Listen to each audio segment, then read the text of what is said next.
1차 세계대전이 벌어지던 1914년 유럽의 전선, 참호의 크리스마스 이야기죠. 전쟁이 시작된 거는 여름이었지만 그 크리스마스 때까지 다 전쟁을 종결시킬 수 있다고 각국이 주장하면서 엄청난 군대를 퍼붓고 그다음에 서로 엄청난 그 포격도 하면서 초반에 많은 사망자가 나와요. 그래서 크리스마스 때까지 불과 몇 개월인데 100만 명의 사망자가 나오거든요. 100만 명의.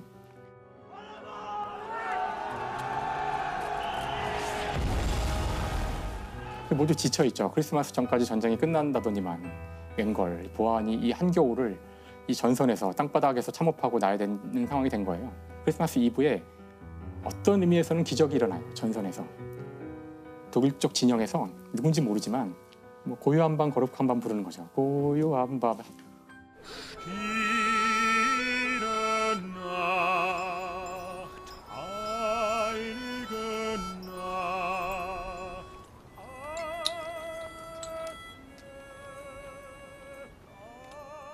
그걸 듣던 영국 군인들이 자기들도 마음이 이제 찡해져가지고 그 노래가 끝나자 이제 이어서 노엘 노엘 하고 노엘 같이 또 노래를 부르는 거예요. Song I've often heard.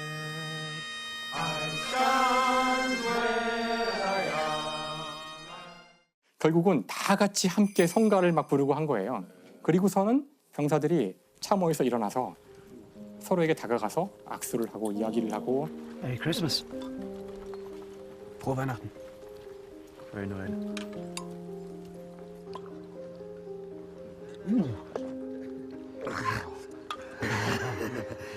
심지어 어떤 곳에서는 축구 게임도 하고 다음날 날이 밝자 음식을 가져가서 나눠 먹고 이러기 시작했다는 거예요. 소름이 돋는데요. 그래서 당시 쓴 기록을 보면은 이제 일기장 같은 거나 편지에 남은 기록을 보면은 아마 지금 이 순간 12월 25일 전선의 군인들에게 물어봤으면은 우리는 바로 전쟁을 끝낼 수 있었을 거다 라는 말을 했다고 하더라고요.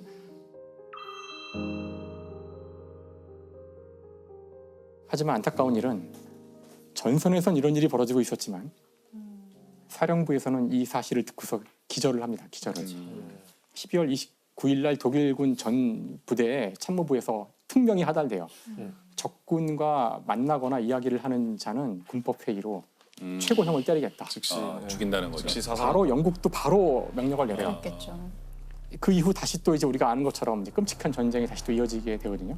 그 다음에 1915년 크리스마스가 다가오자 사령부에서 특명을 내려요. 적을 향해서 막대한 양의 포탄을 퍼버라. 실제 크리스마스가 다가오자 서로의 적개심이 최대에 달할 정도로 폭탄을 퍼붓기 시작해요. 그 전해 같은 일이 반복될까봐. 증오심을 키우기 위해서.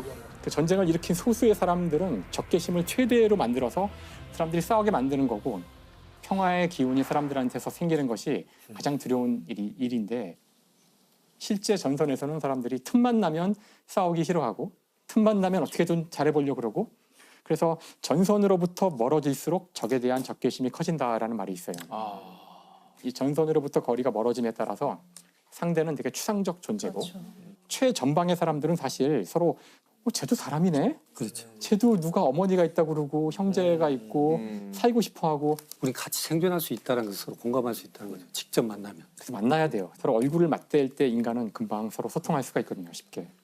이런 상황 속에서도 이제 크리스마스라는 우리가 어린 시절부터 들어왔던 이 동화 같은 이야기가 우리에게 다시 우리의 본능을 일깨우는 거죠. 다시 일깨워서 잠시였지만 서로 전쟁이라는 걸 잊고 상대를 인간으로 느끼고 선물을 주고받고 하는 어린 시절로 돌아간다는 거예요. 그래서 사실 어떻게 보면 이런 것이야말로 이 크리스마스라는 산타클로스라는 이 이야기가 우리 인간에게 인간이 무엇인지를 한 번 더 생각하게 해주는 진정한 기적이 아닐까 생각합니다. 너무 멋있네요. 올해도 크리스마스에 그런 기적이 기적이 우크라이나에서 있으면 일어나면 좋겠네요. 좋겠네요.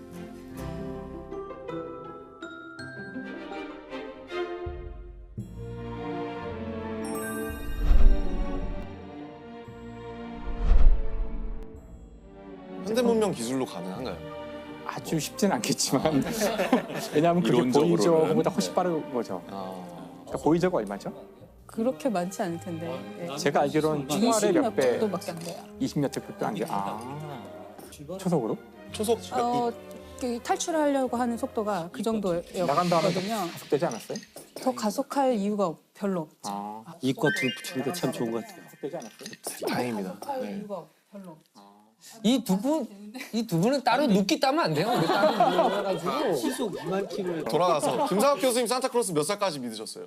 그럼 산타클로스가 아, 그래? 뭐지? 라고 처음부터 맞아. 생각하시죠. 기억이 안 나. 이게 분명 그 존재를 믿었던 건 기억나거든요. 아. 그러니까 믿었던 순간이 있다는 건 기억이 나요. 그래서 밤에 진짜 오는지 알아보려고 잠을 안 자고 막 있었던 기억도 나는데 아, 맞아. 결국은 잠들고 네. 아버님이 갖다 놓으셨겠죠. 그렇죠, 그렇죠. 이 산타란 누구일까? 이제 이렇게 얘기를 해야 되는데 시작을. 사람 누구인가? 그러니까 산타클로스는 그 기원을 쭉 따져가면은 서기 3, 4세기까지 거슬러 올라가는데 오, 되게 오래됐네요. 그러니까 로마 제국이죠. 성인 있잖아요. 니콜라우스인가? 그렇죠. 맞아요. 네. 그래도 기원 후네요.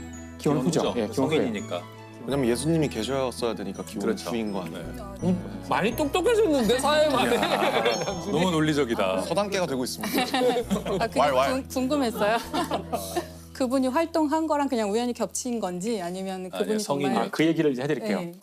그래서 그 지금 말씀하신 대로 이제 성 니콜라우스죠. 성 네, 니콜라우스는 로마 제국 시대의 사람이고요. 살았던 지역은 지금의 터키예요.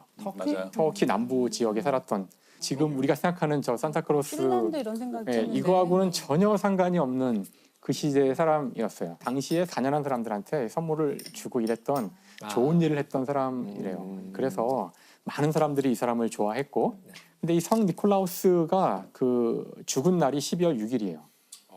그래서 한동안은 12월 6일이 성 니콜라스의 축일이고, 이때 이제 사람들이 선물을 주고받고 하는 풍습이 쭉 있었는데, 네덜란드 같은 경우는 12월 6일을 여전히 지금도 여전히 그 신타클로스라 그러는데 그 시인이 그 네덜란드 발음인가요? 세인트? 그런 것 같아요.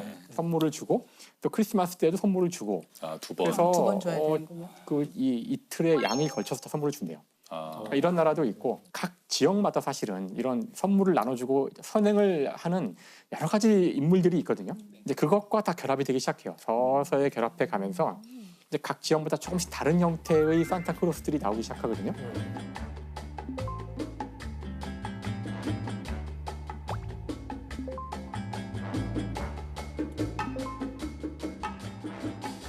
예를 들어서 그 독일 같은 경우는 지금 우리가 아는 산타보다 훨씬 더 우락부락한 형태의 산타가 있고 산타를 따라다니고 있는 그 요정들도 말이 요정이지 이게 무섭게 생긴 요정들이 다니는 일 끝나면 역전해서 맥주 마실 것 같은. 그렇죠. 소시지 집어 던지고 막. 뭐 이런 식으로 이제 지역마다 이제 기독교권 국가의 지역마다 다른 종류의 산타의 모습들이 있었는데 그때의 산타의 모습은 따라서 지금 우리의 모습과는 상당히 다르고 기본적으로 종교적인 존재였어요. 네. 그런데 이제 우리가 알고 있는 여기 있네요. 우리가 알고 있는 이제 이분 이제 이분 할아버지. 빨간색. 호. 형태의 산타가 이런 형태의 산타가 언제 나왔을까 이제 하는 것에 대해서는 이제 연구자들이 연구를 해서 이걸 추적을 해보니 남아 있는 가장 오래된 기록이 언제냐면은 19세기 초반이에요. 19세기 초에 얼마 안 됐네요. 그렇죠. 한 200년밖에 안 된 거죠. 19세기 초에 어떤 시가 남아 있는 게 있는데 거기에 보면은 이 전형적인 특징들이 나와요. 그 수염, 하얀색 수염이 있고 무슨 뭐 선물을 밤에 크리스마스 이브에 뭐 주고 뭐 이런 식으로 아마 이걸 바탕으로 했을 거라고 추정하지만 확실하진 않고요. 모든 기록들이.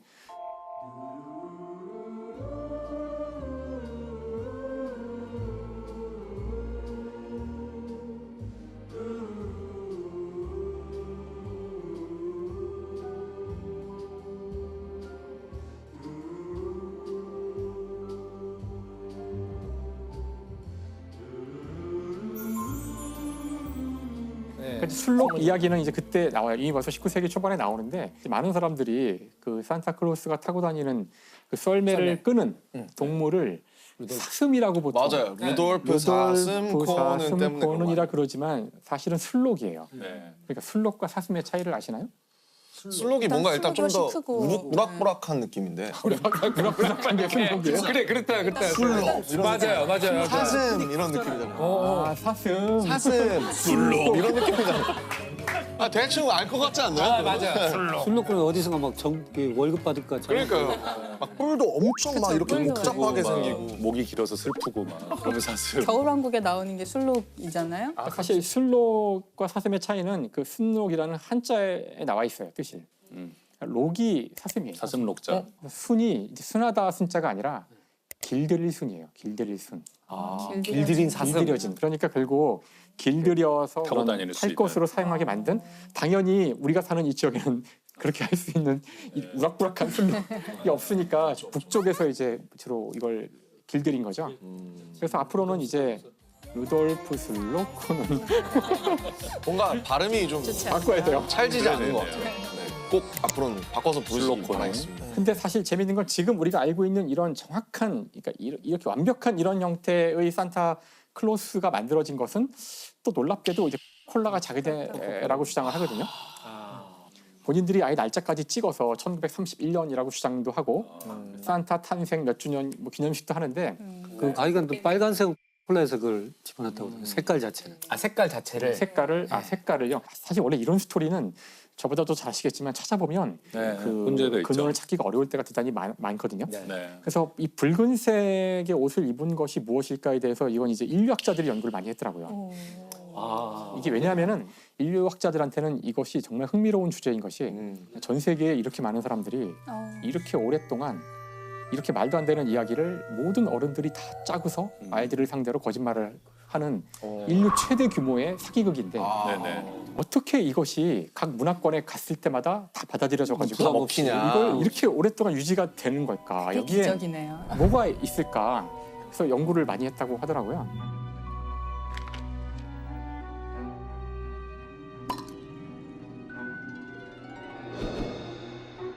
하지만 우리가 우연히 한 것 같은 많은 일들에 따지고 보면 이유가 있다라는 것이 이제 인류학자들이 하고 싶은 네. 그런 종류의 이야기들이거든요. 그렇죠. 한 19세기 중반 이후에 이제 형태를 딱 갖추게 되는데 그게 어떤 시기랑도 이제 맞닿아 있냐면은 원래 선물은 자기가 직접 마련하거나 만들고 준비한 거를 주는 거래요. 그 19세기에 일어났던 선물의 역사의 결정적인 변화는 남이 만든, 특히 때때로는 지금은 기계가 만든 물건을 내가 이렇게 대신 가져다가 이게 준다는 게 이게 선물일까? 그러니까 이 개념의 변화를 자본주의가 만들어낸 건데 제가 열심히 일해서 만든 돈으로 그렇게 자본주의가 합리화하는데 사실은 사서 준다는 개념 자체가 대단히 이상한 개념인데 아하. 내가 이걸 선물로 주면 이건 그냥 그 제과점에 있는 그냥 과자랑 뭐가 달라. 그래서 여기서 뭐가 등장하냐면은 주문을 외우는 단계가 등장해요. 주문요? 그 메리 크리스마스요? 아니, 그러니까 생일 축하합니다. 어. 저의 마음을 받아주세요. 그러니까 나의 마음이라고 말을 해야 되는군요. 어떤 작가가 했던 이야기인데 물건을 선물로 변화시키기 위해서는 한마디의 말이 필요하다는 거예요. 아, 말을 하지 않고 주는 건 선물이 아니에요. 오다 주었다. 오다 주었다. 말을 하지 않고 그냥 불쑥 주는 건 이게 뭔지 알 수 없지만 거기에 내가 말을 한마디를 얹으면 의미가 있다. 그 순간 선물이 되는데 주문인 거죠. 그래서 주문을 적기도 해요. 네, 아, 카드에 그게 카드다. 그래서 사실 사람들이 크리스마스 때 아까 쇼핑하는 게 어렵고 이제 명절 때가 되면은 그 바글거리는 데 가서도 어쨌든 뭔가 사오려고 다 가는 이유가 원래는 자신이 노력을 들였어야 하는데 네. 남의 거를 사오니까 어딘가 마음이 불편한 거예요. 그거를 쇼핑하는 그곳에 가서 네. 5시간 동안 고생을 하면서 네. 나의 노력이 여기 들어가고 있는 거죠. 그렇죠. 그렇게 마음을 위안을 받고 그 인간이 사실은 우리가 선물을 주고받는 이 행태를 보면은 수많은 우리의 어떤 의식에 잠재되어 있는 것들을 투영해서 이런 행위들이 생겼다는 것이 인류학자들의 이야기죠. 사실 산타클로스에서 가장 놀라운 기적은 이 산타클로스가 하룻밤에 그 많은 선물을 전달한다는 것이 아니라 이 신화가 왜 이렇게 사람들에게 열광적으로 받아들여지고 예. 우리는 지금도 아이들을 속이고 있잖아요. 아 지금 이거 15금 해야 돼요. 아이들이 보면 안 아이들 보면 안 되거든요. 돼요. 아이들은 이미 돌렸어요. 이미 채널 돌렸어요. 그래서 왜 그러니까 이렇게 이 새로운 문화가 이런 이야기가 왜 우리한테 받아들여졌을까? 그 레비 스트로스라는 인류학자는 네네. 어떻게 얘기하냐면은 이게 일종의 통과 의례랑 관계가 있다 그래요. 오. 그러니까 모든 문화권마다 어떤 한 집단에서 다른 집단으로 들어가거나 그럴 때 의례를 통과하도록 하는 것이 모든 인류의 문화가 갖고 있는 네. 공통점이거든요. 네. 인간 전체를 통틀어서 동시에 존재하는 통과 의례는 어린아이가 어른이 되는 통과 의례예요. 네.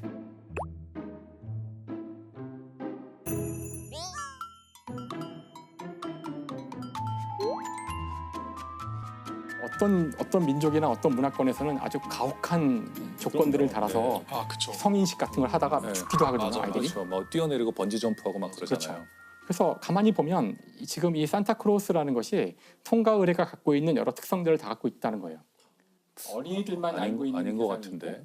어린아이들이 이걸 통과하면 네. 어른들만 알고 있는 비밀을 알게 되는 그런 것들이 있고, 입시라는 것이 지금 대학을 들어가기 위한 시험인데 우리가 뭔가 성인이 되기 전에 이 입시라는 고통스러운 과정을 통과해야 된다는 우리도 모르는 통과 우리 의례적인. DNA에 깔려 있는 네. 그런 믿음이 우리한테 있는 것이 이 제도를 못 바꾸고 있는, 아무도 얘기하고 있지 않지만 뭐 고생해야지, 어른 되려면 통과를 해야지라는 우리도 모르는 그런 본능 같은 게 있는 게 아닐까? 저는 그거는 입시는 분명히 통과 의례적 성격이 있는 것 같아요. 대부분의 통과 의례는 고통스럽잖아요. 산타클로스는 그에 비하면 너무 고통이 없지 않나요? 고통은 없는 것이 아니라, 그러니까 우리는 지금 굉장히 좋은 산타만 보는데 이런 산타도 있어요. 와서 때리나요? 너 울었지? 그러고 막 때리고. 그러니까 지금 우리는 아이가 착한 일을 하지 않으면 선물을 받지 않는 거 정도가 벌이지만 아까 독일 마틴 루터 시대의 그 산타는 네.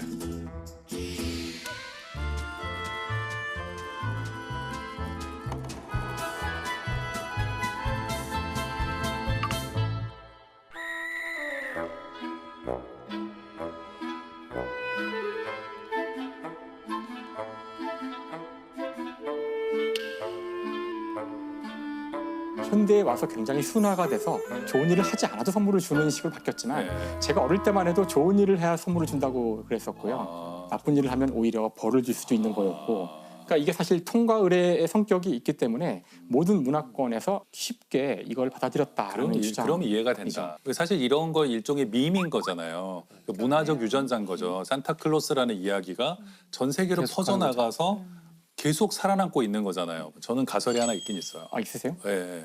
뭐 문학 쪽에서는 그렇게 얘기해요. 가족 로망스라고 얘기하는 게. 가족 로망스. 예, 그러니까 여기는 나의 진짜 가족이 아니고 어딘가에 나의 진짜 가족이 있을 거야라는 것이 아이들의 마음속에 늘 있어서, 그게 산타클로스는 일종의 좀 대안적 아버지인 거죠. 네, 그러니까 대안적 진짜 아버지. 아버지는 규제를 하잖아요. 이걸 하면 안 돼, 이래선 안 돼, 똑바로 살아, 법을 지키게 하고 이런 사람인데, 산타클로스는 호호호 그거는 맞아. 울면 안 되죠. 약간 착한 일만 했으면 대부분 다 나눠주는 울면 매우 후한 아버지, 대안적 아버지의 모습이 아닌가. 울지만 않으면 대한적 아버지다. 가능하고. 아이들은 저는 뭐 아까도 말씀드렸듯이 대안적 아버지 또는 대안적 어머니, 뭐 부모를 많이 갖고 있으면 좋다고 생각해요. 네. 그러니까 자기를 보살피는 보호자가 유일하다는 것이 아이의 정신 건강에 좋지 않다고 생각해. 옛날 같으면 이모도 있고 고모도 있고 맞아요, 뭐 맞아요. 이렇게 살면 할머니, 할아버지. 엄마 아빠한테 좀 서운한 게 있더라도 이모가 아이고 맞아요, 맞아요. 잘해주기도 하고 할머니가 잘해주기도 하고, 비슷한 어떤 보호자 유형을 다양하게 경험하면서 설령 내가 어떤 사람에게 엄마에게 좀 사랑을 받지 못한다고 하더라도 이모가 있고 할머니가 있고 그러면 세상이 좀 따뜻해 괜찮구나, 그런 게 있다고 생각하는데, 지금 이제 뭐 산타 같은 신화적인 어떤 부모 뭐 이런 것을 아이들이 믿는 것은 좋은 것 같아요.